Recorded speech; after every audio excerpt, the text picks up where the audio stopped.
This is my brief. I did BTech from IIT Delhi and I gave 3 civil services interviews in 2021, 2022 and 2023. So this video is about the 15th day schedule जो आपका अभी अब तो 12 दिन रह गए हैं, ठीक है।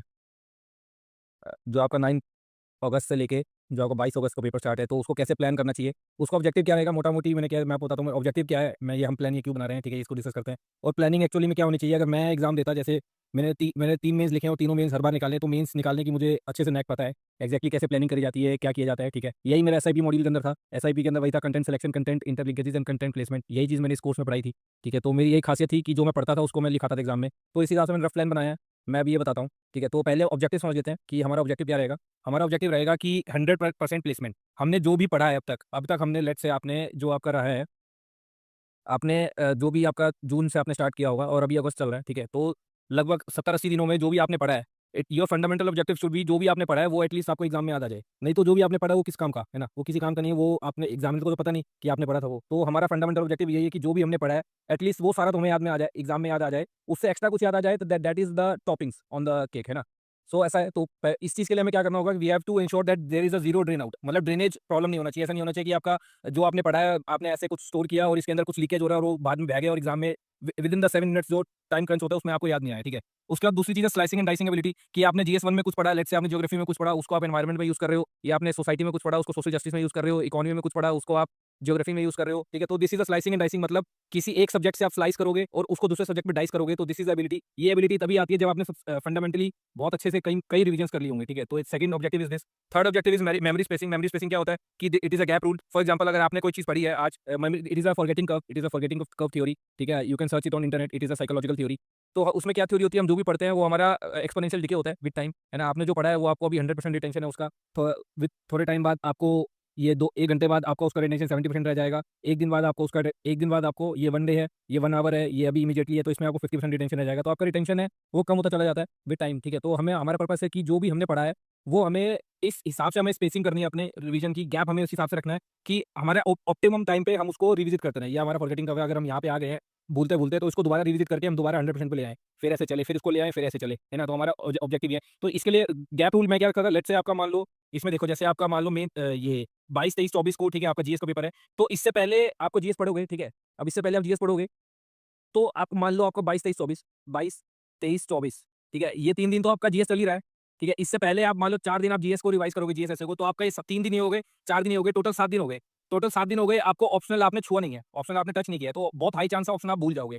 तो हमारा इमीडिएट पर्पस ये होगा कि 22-23 से पहले से जो 4 दिन है इसमें जीएस देंगे और इससे इमीडिएटली पहले हम ऑप्शनल को रिवाइज करेंगे। तो this is a gap rule, कि अगर मैंने आज कोई चीज़ पढ़ी है तो उसके विदिन 4-5 डेज के गैप में मेरे को दोबारा उस सब्जेक्ट को रिविजिट करना, नहीं तो मैं उस सब्जेक्ट को भूल जाऊंगा। तो this is a gap rule कि 5-6 दिन से ऊपर का गैप नहीं होना चाहिए। अगर इससे ज़्यादा गैप आ जाएगा तो बहुत देर हाई चांस हम उस चीज़ को भूल जाएंगे, according to forgetting of theory, ठीक है। तो और फोर्थ रूल, हमारा फोर्थ ऑब्जेक्टिव रहेगा कि हमारा जो भी हमने पढ़ा है, जो भी हमने अब तक पढ़ा है उसकी 100% रिवीजन हो जाए हमारी। ऐसा नहीं होना चाहिए कि आपने मान लो जीएस 1 में कुछ पढ़ा है, जीएस 2 में कुछ पढ़ा है, ऑप्शनल में कुछ पढ़ा है, ऑप्शनल 1 में कुछ पढ़ा है, ऑप्शनल 2 में कुछ पढ़ा है, और आप जब आप रिवीजन करने गए अभी कुछ 15-12 दिन जो बचे हैं आपके, इसमें आप रिवीजन करने गए, ऐसा ना हो कि आपने जीएस 1 को रिवाइज कर लिया, जीएस 2 रिवाइज कर लिया, ऑप्शनल 1 कर लिया, ऑप्शनल 2 में कुछ पोर्शन आपका छूट गया जो आपने पढ़ा हुआ था, लेकिन आप उसकी रिवीजन नहीं कर पाए। तो हमारा ये इंश्योर है कि अगर हमने 100% कॉन्क्वेस्ट किया है, जो भी हमने कॉन्क्वेस्ट किया है, जो भी हमने याद किया है, उसका रिवीजन जरूर हो जाए, ठीक है। तो जो भी कॉन्कर किया है हमने उसकी 100% रिवीजन होनी चाहिए, ठीक है। तो this is the fourth objective. तो ऑब्जेक्टिव अपने माइंड में क्लियर रखते हैं, क्योंकि अगर आपने जो पढ़ा है अगर वो एग्जाम में आप लिख के नहीं आ रहे हो तो it is of no use. अगर आपको स्लाइस और डाइस आप नहीं कर सकते, क्योंकि हमारी ब्रेन की केमिस्ट्री लिमिटेड होती है, हम ऐसा हर चीज, हर सब्जेक्ट के लिए, हर क्वेश्चन के लिए नया नया कुछ नहीं पढ़ सकते हर बार। हमें ये स्लाइसिंग एंड डाइसिंग की एबिलिटी सीखनी होगी कि एक सब्जेक्ट का सामान उठा के दूसरे सब्जेक्ट में पुट इन कर दिया, ठीक है। सोसाइटी को उठा के सोशल जस्टिस में, सोशल जस्टिस उठा के सोसाइटी में डाल दिया। इसके लिए मल्टीपल रिवीजन की चाहिए होती है, मल्टीपल रिवीजन करोगे तभी आपके इंटरलिंकेजेस डेवलप होते हैं ब्रेन के अंदर सब्जेक्ट्स के बीच में, इसीलिए फिर आपका प्लेसमेंट होता है। ऐसा भी प्रोग्राम यही था। कंटेंट सिलेक्शन तो भी मैं आपको बता नहीं सकता, मैं आपको कंटेंट इंटरलिंकेजेस और कंटेंट प्लेसमेंट, ये दोनों चीज के अंदर क्या चीज काम करती है,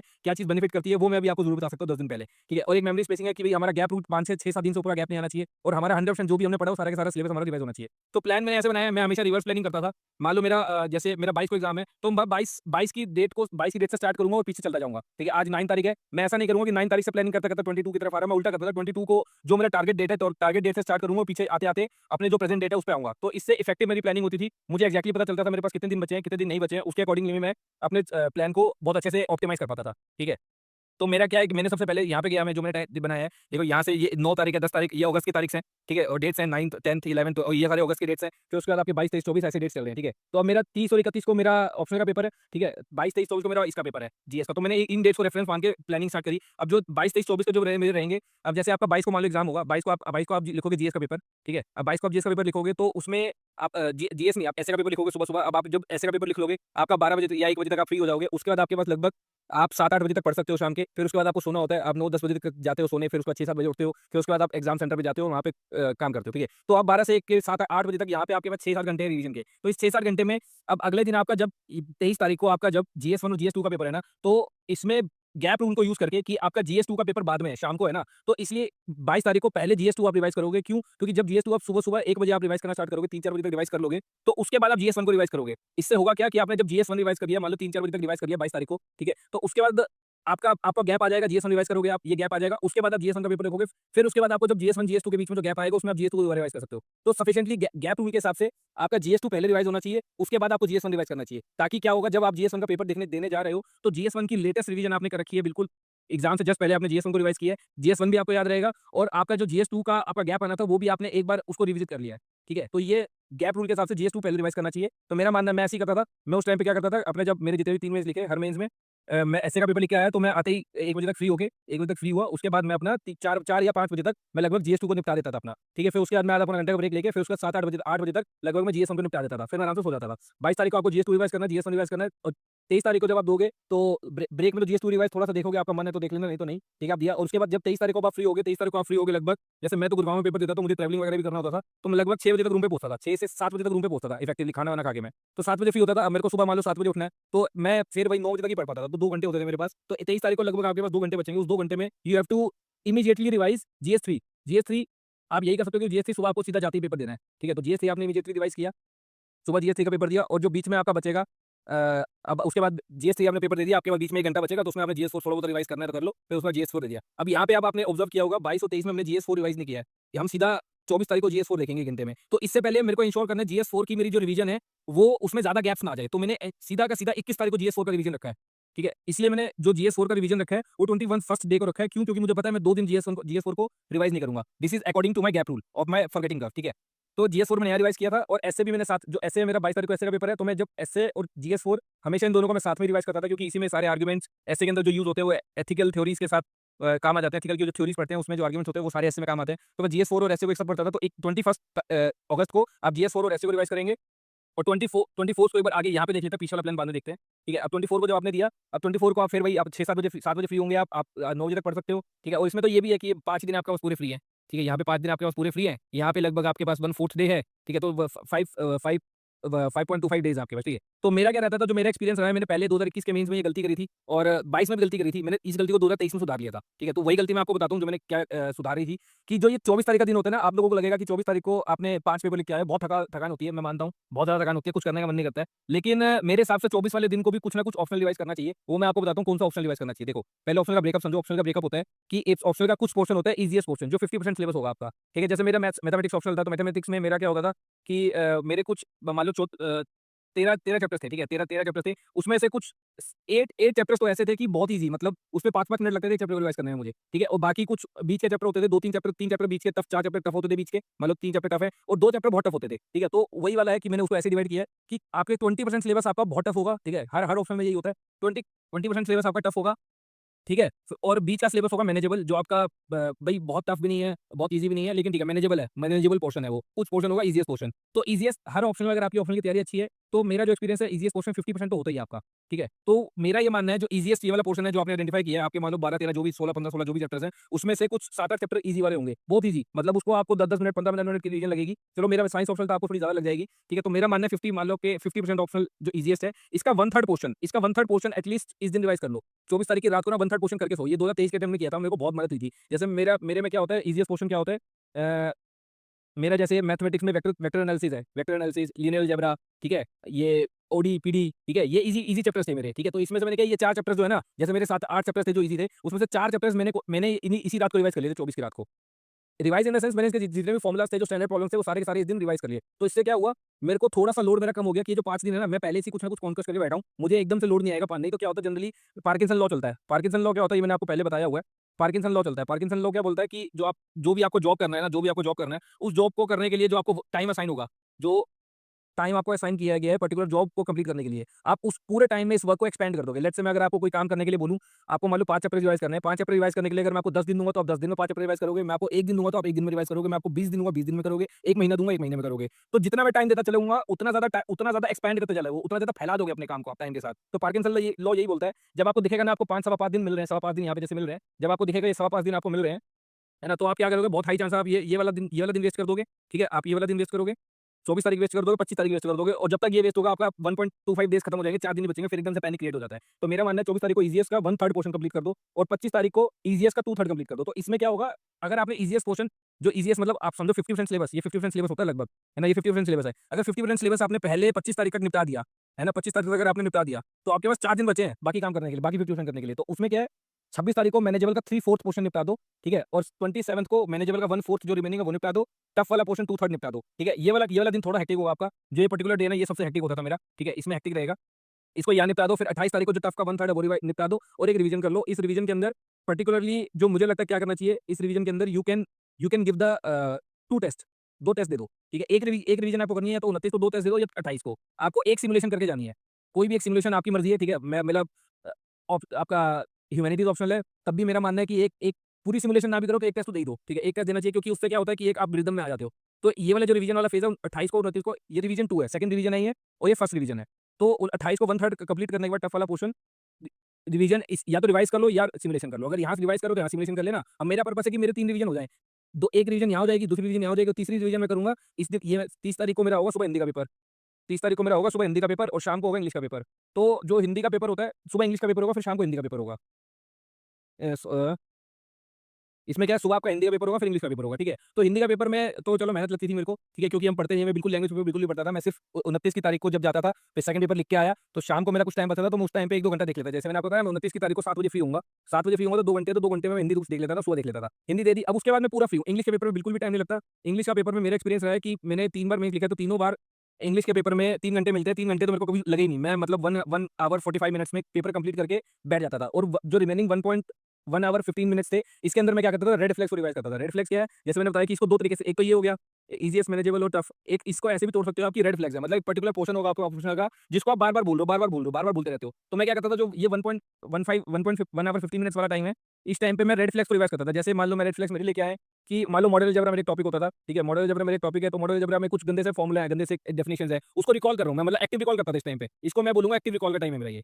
ये मेरा एक्टिव रिकॉल का टाइम है, मैं बैठे-बैठे जो क्वेश्चन पेपर होता था, जैसे ये मेरा क्वेश्चन पेपर है, जो मेरा इंग्लिश का क्वेश्चन पेपर है ना, इंग्लिश का क्वेश्चन पेपर पीछे रफ शीट्स होती हैं, तो मैं उस रफ शीट पे सारे पे ऐसे काँटा मार देता था। ये रफ है, ये रफ है, ये यूज़ तो होती नहीं है, ठीक है? ये सारी मैं इन पे पहले से काँटा मार देता था और इन पे अपना छोटा-छोटा स्क्रिबल कर-करके अपना सारा एक्टिव रिकॉल करता था, अपने मैथ्स के सिलेबस को, अपने मैथ्स के रेड फ्लैग्स को वो करता था, एक्टिव रिकॉल। तो इससे क्या होता था, मेरा एक रिदम बन जाता था, ठीक है? एक रिदम सा बन जाता था मेरा, ठीक है? तो वो कर लिया मैंने। जब मेरा ये रेड फ्लैग्स मैंने एक्टिव रिकॉल कर लिया, उसके बाद मैं 31st को फिर मैं ऑप्शनल देने के लिए थोड़ा-सा ये होता था कि आज शाम को 7 बजे आया तो 1-2 घंटे और जो मेरे को था रेड फ्लैग्स उसको रिवाइज़ कर लिया और पेपर देने चला गया। ठीक है? अब वही है, जो गैप होगा उसमें पेपर 2 रिवाइज़ कर लेना, सुबह उसमें पेपर 1 कर लेना। तो ये आपका चला 22 तारीख से 31 तक। अब आते हैं फंडामेंटल ऑब्जेक्टिव, आपको समझ आ गया होगा, जब मैंने स्टार्ट यहाँ से किया कि मेरे को ये वाले पेपर देने हैं, है ना? मैंने स्टार्ट यहाँ से किया, जो मेरे को 22, 23, 24 से स्टार्ट किया मैंने, उसके अकॉर्डिंग मैंने प्लान सारा बनाया। उसका 5 दिन है, 5 दिन मैंने आपको बताया कैसे तोड़ता था मैं। 31, 31 का भी मैंने बता दिया, लैंग्वेज पेपर को कैसे मैनेज करना है। लैंग्वेज के पेपर के ऊपर मैं अलग से वीडियो बनाऊँगा, मैंने सजेशंस आइडिया सोचे हैं। स्ट्रैटेजी बनाऊँगा सर, तो लैंग्वेज पेपर की अलग से स्ट्रैटेजी बनाऊँगा। जैसे मैं हिंदी का तो बता सकता हूँ आपको, हिंदी इंग्लिश दोनों को कैसे मैनेज करना है, उसकी अलग से बनाऊँगा। अब आते हैं पीछे, 21 तारीख हमारा बुक हो गया, 21 तारीख हमारा बुक हो चुका है, ठीक है? हम क्या करेंगे 21 तारीख को? 21 तारीख इस बुक, ठीक है? ये बुक हो गई है। अब आएगा पीछे, अब देखो मैंने बताया कि अब मेरा 22, 23, 24 मेरे को 3 दिन जीएस का पेपर देने हैं ना, जीएस और ऐसे, तो मेरे इंश्योर रहेगी इससे इमीडिएट पीछे मेरी जीएस की रिवीजन हो जाए। तो मैंने 4 दिन जो है, ये 4 दिन मैंने जीएस इसके लिए रखे और 21st को पर्टिकुलर जीएस 4 ऐसे रखा क्योंकि इमीडिएटली मेरे को ऐसे का पेपर देना है और जीएस 4 के पेपर में मेरा गैप आ जाएगा लंबा, इसलिए मैंने इसको जीएस 4 और ऐसे को यहाँ रखा और जीएस 3 मैंने यहाँ रखा क्योंकि जीएस 3 मेरा यहाँ पे जैसे मैं दूँगा तो 1 दिन यहाँ पे गैप आ जाएगा, 20 को रिवाइज़ करने का, फिर 22 का गैप आ जाएगा, फिर मतलब 2 दिन का गैप आ जाएगा, इसलिए जीएस 3 को मैंने यहाँ रखा। ऐसे ही जीएस 2 को 19 को रखा क्योंकि जीएस 2 जब मेरा यहाँ होगा तो 1 दिन, 2 दिन, 3 दिन, 3 दिन का गैप आ जाएगा, 3 दिन का गैप आ जाएगा। जीएस 1 को मैंने यहाँ रखा क्योंकि जीएस 1 मेरा थोड़ा सॉर्टेड होता था, आप अकॉर्डिंगली इसको स्वैप भी कर सकते हो, ठीक है? तो पर्पस ये है कि आपको समझ आ गया होगा गैप रूल के हिसाब से, फंडामेंटल जो ऑब्जेक्टिव है गैप रूल के हिसाब से आपको अपने टाइम टेबल को शेड्यूल करना है। तो ये हो गया, अब ये 4 दिन मेरे बुक हो गए। अब बीच में क्या है कि हमारा क्या हुआ, ये देखो 4 दिन मेरे चले गए, ये मेरे 4 दिन चले गए, ये 4 दिन मेरे चले गए जीएस के रिवीजन में, ये 3 दिन मेरे चले गए जीएस के पेपर को देने में। अब मेरे 7 दिन का गैप आ गया है। तो बहुत ज़रूरी है, बहुत ज़्यादा ज़रूरी है कि ये जो 3 दिन है मेरे, ये जो मेरे 3 दिन है, इसमें मैं ऑप्शनल रिवाइज़ करूँ। बहुत है, अगर आपने इस टाइम पे ऑप्शनल रिवाइज़ नहीं किया, तो ये 7 दिन का जो गैप है, ये आपको ले डूबेगा। समझ रहे हो? अगर ये इससे 7 दिन से भी ऊपर गैप कर दिया, मान लो आपने 15, 16, 17 को जीएस अपने ऑप्शनल को रिवाइज़ नहीं किया ना, तो ये जो 4 दिन का गैप ये है और 3 दिन का गैप ये है। ये 3 दिन का गैप और ये 4 दिन का गैप, ये आपको ले डूबेगा ऑप्शनल। आप काफ़ी चीज़ें भूल जाओगे, जो एटलीस्ट ये रेड फ्लैग्स भूल जाओगे अपने ऑप्शनल के, जो पर्टिकुलर चीज़ें आपको परेशान करती होंगी या फिर जो टफ क्वेश्चन है, ये आपको परेशान करता होगा, ये चीज़ें भूल जाओगे। तो इसलिए मैंने क्या किया, 15, 16, 17 को ऑप्शनल रिवीजन रखा है और 15 तारीख को ईजीएस्ट चैप्टर रिवाइज करूंगा 50% और 16 तारीख को मैनेजेबल चैप्टर रिवाइज करूंगा और 17 तारीख को टफ चैप्टर रिवाइज करूंगा। टफ चैप्टर को 17 तारीख को पर्टिकुलरली इसलिए रखा है क्योंकि गैप रूल के हिसाब से, क्योंकि जितना लेट टफ चैप्टर को रिवाइज करूंगा उतना ज्यादा याद रहेगा मेरे को। अगर मैं टफ को यहाँ याद करूंगा तो 2 दिन का एक्स्ट्रा गैप आ जाएगा। ठीक है, फिर उसके बाद अब ये एक सिमुलेशन, मेरा मानना है कि एक सिमुलेशन आपको करनी चाहिए। ठीक है, तो 12, 13, 14 मैंने सिमुलेशन के लिए रखे हैं। ठीक है, मैं पर्टिकुलरली नहीं करता था, लेकिन लोग जो है टेस्ट वगैरह देते हैं, तो अगर आपको सिमुलेशन मेरे हिसाब से करनी चाहिए सबको। ठीक है, तो इसमें आप सिमुलेशन कर सकते हो कि यार जो सिमुलेशन का मतलब है कि आपने प्रॉपर जो 5 पेपर है एक साथ दे दिए 3 दिन में। जैसे यहाँ पे 3 दिन में आपके 5 पेपर हो रहे हैं ना, 22, 23, 24 को। आपके 22, 23, 24 को 3 दिन में 5 पेपर हो रहे हैं, उसी तरह आपने यहाँ 3 दिन में 5 पेपर की प्रैक्टिस कर लेनी है। अगर आप मान लो पूरा पेपर नहीं भी लिखते हो तो एटलीस्ट सिमुलेशन कर लेना। सिमुलेशन का पर्पस क्या होता है, सिमुलेशन का बेसिक ऑब्जेक्टिव क्या होता है कि एक तो आपको टाइम मैनेज करना आ जाए। टाइम मैनेजमेंट की मैं वीडियो बनाऊंगा अभी। ठीक है, मैंने सोचा है 3 आवर मैनेजमेंट, टेम्परामेंट में सब सारी वीडियो बनाऊंगा मैं। ठीक है, अभी टाइम मैनेज आपको करना आ जाए कि 3 घंटे कैसे मैनेज करते हैं, क्वेश्चन को 7 मिनट में, 9 मिनट में, 10 मिनट में कैसे कंप्लीट करते हैं। उसके बाद आपको आ जाए कि आपका जो एक शॉक वैल्यू है, शॉक वैल्यू को कैसे एब्जॉर्ब करते हैं, वो सब आ जाए। ठीक है, फिर उसके बाद अभी जो 3 दिन है, इन 3 दिन में आप अपने रिवीजन कर लो। ठीक है, अब रिवीजन के ब्रेकअप होते हैं। देखो यहाँ मैंने लिखा है रिवीजन के अंदर नोट्स, यहाँ मैंने लिखा है रिवीजन के अंदर नोट्स, और यहाँ मैंने लिखा है रिवीजन के अंदर फैक्ट्स और पीवाईक्यूज। तो ये मैं बताता हूँ, जीएस के ब्रेक नोट्स के 3 ब्रेकअप होंगे। एक होगा आपका पीवाईक्यूज, एक होगा पीवाईक्यूज। पीवाईक्यूज मतलब पीवाई जो आपके पीवाईक्यू, मैं हमेशा बोलता हूँ पीवाईक्यू, जैसे एसआईपी का पूरा कोर्स ही मेरा पीवाईक्यू बेस्ड था। ठीक है, जो मेरे को जानते हैं वो तो जानते हैं, मैं प्रीलिम्स में पीवाईक्यू ही करता था। ठीक है, तो इसमें एक पोर्शन होता है पीवाईक्यू वाला, दूसरा पोर्शन होता है फैक्चुअल। फैक्ट्स मतलब जैसे जीएस 2 के अंदर केस लॉस हो गई, कमिटीज हो गई। जीएस 3 के अंदर जो डाटा हो गया, इकोनॉमी का डाटा, एग्रीकल्चर का डाटा हो गया। ठीक है, जीएस 4 के अंदर आप पर्टिकुलर थ्योरीज होगी, थ्योरीज के आर्गुमेंट्स हो गए। ठीक है, जो फैक्चुअल पोर्शन है आपका, जीएस 1 के अंदर आपका ज्योग्राफी का फैक्चुअल पोर्शन हो गया, हिस्ट्री का फैक्चुअल पोर्शन हो गया, आर्ट एंड कल्चर का फैक्चुअल पोर्शन हो गया। ठीक है, और एक होता है आपका ये नोट्स वाला पार्ट, जो आपने प्रॉपर नोट्स बनाए होंगे, 1 पेजर नोट्स इसको बोलते हैं। ठीक है, जो 1 पेजर नोट्स का कंसेप्ट चलता है। ठीक है, तो ये 3 पोर्शन में आप तोड़ सकते हो जीएस को। तो मेरा मानना है जो पीवाईक्यूज और फैक्ट्स है, ये आपको इस वाले रिवीजन में याद करना चाहिए, जो लास्ट रिवीजन होगा पेपर से पहले। ठीक है, और जो नोट्स वाला रिवीजन है वो आपको अभी करना चाहिए।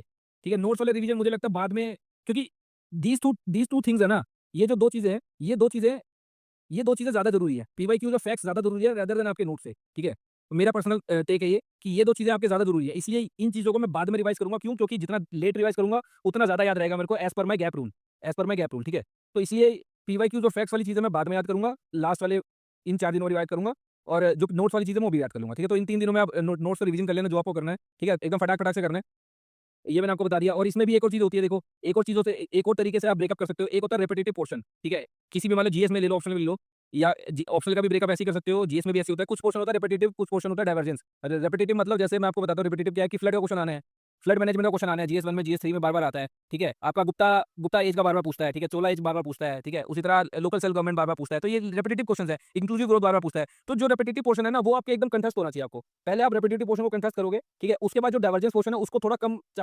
इंपॉर्टेंस दोगे। इस टाइम पे मतलब डाइवर्जेंस के ऊपर ज़्यादा फोकस ना ही करो तो बेहतर है। ठीक है, इस टाइम पे डाइवर्जेंस के ऊपर फोकस मत करना, मतलब कर सकते हो, पहले आपने करना था, लेकिन अभी जो है मेरा पर्पस है 100% प्लेसमेंट। जो मेरा फंडामेंटल पर्पस है वो ये है कि 100% प्लेसमेंट हो जाए मेरी। ठीक है, और 100% रिवीजन हो जाए मेरी, और मेरी स्लाइसिंग एंड डाइसिंग वाली चीज़ें हो जाएँ। तो इसके लिए क्या है कि जो इमीडिएटली मेरे लिए सबसे ज़्यादा ज़रूरी है, सबसे ज़्यादा ज़रूरी रिपिटेटिव पोर्शन है हमारे लिए, सबसे ज़्यादा ज़रूरी रिपिटेटिव पोर्शन है, तो ये मेरे को याद आना ही चाहिए। ठीक है, अगर मैं ये भूल गया तो प्रॉब्लम हो जाएगी। इसलिए इस वाले पोर्शन को मैं पहले रिवाइज़ करूँगा, और डाइवर्जेंस वाला पोर्शन का एग्जांपल मैं आपको देता हूँ, जैसे नेशनल कमीशन फॉर वुमेन पूछ लिया। ठीक है, या फिर आपका मान लो मैकबेथ कमीशन पूछ लिया। ठीक है, ऐसे जो थोड़े से ऑब्सक्योर क्वेश्चन होते हैं जो रेगुलरली नहीं आते, कभी-कभी पूछ लेता है एग्जामिनर, है ना? तो ऐसे क्वेश्चंस के ऊपर आपको कम फोकस करना है। जो रिपिटेटिव क्वेश्चन है, सिटीजन चार्टर कभी भी पूछ लेता है वो। ठीक है, आपका ये प्रेशर ग्रुप पे पूछता रहता है, सेल्फ हेल्प ग्रुप पे पूछता रहता है, तो ये चीज़ें आपको पहले करनी है रिवाइज। ठीक है, बाकी ये मैं वीडियो बनाऊंगा अभी। ठीक है, धीरे-धीरे अभी आपके एग्जाम तक आई विल इंश्योर 22 तारीख वाले आपके मैं रेगुलरली आपके पास वीडियो डालता रहूँगा। ठीक है, तो ये पहली ये मैं जीएस 1 की स्ट्रेटजी मैं बताऊँगा मैं कैसे मैनेज करता था, जीएस 2, जीएस 3, जीएस 4, उसी तरह लैंग्वेज के पेपर की भी मैं बनाऊँगा, ऐसे का भी बनाऊँगा, exam day, on the day कैसे आपको मैनेज करना है। अभी तो ये मैंने आपको अभी ये बताया कि 15 दिन में टाइम टेबल कैसे शेड्यूल करना है। मैं एक वीडियो ये भी बनाऊँगा एग्जाम डे पे कैसे मैनेज करना है, एग्जाम वीक कैसे मैनेज करना है, एग्जाम वीक मतलब ये वाला वीक जो है आपका 22 से जब आपका वीक स्टार्ट हो जाएगा। ठीक है, इसको कैसे मैनेज करना है, ऑप्शनल के गैप को कैसे, टेम्परामेंट कैसे मैनेज करना है, 3 और कैसे, ये मेरी खासियत है। ठीक है, इसी के लिए मैं जाना चाहता हूँ। ठीक है, I am known for these thing, है ना? और रिवीजन स्टडी ये सब मैं वीडियो बनाने वाला हूँ। ठीक है, तो thank you guys, good luck, ज़्यादा टाइम नहीं लूँगा। आई होप आपको अच्छा लगा होगा वीडियो। तो जो आपको फ्यूचर वीडियो चाहिए होगा, you can comment in the comment section, ठीक है? तो उसके अकॉर्डिंगली मैं नेक्स्ट वीडियो बना दूंगा। अगर कोई और आपको लगता है कि इस पर्टिकुलर चीज़ पे वीडियो बनानी चाहिए तो मैं उसमें बना दूंगा। Thank you guys, good luck for your mains.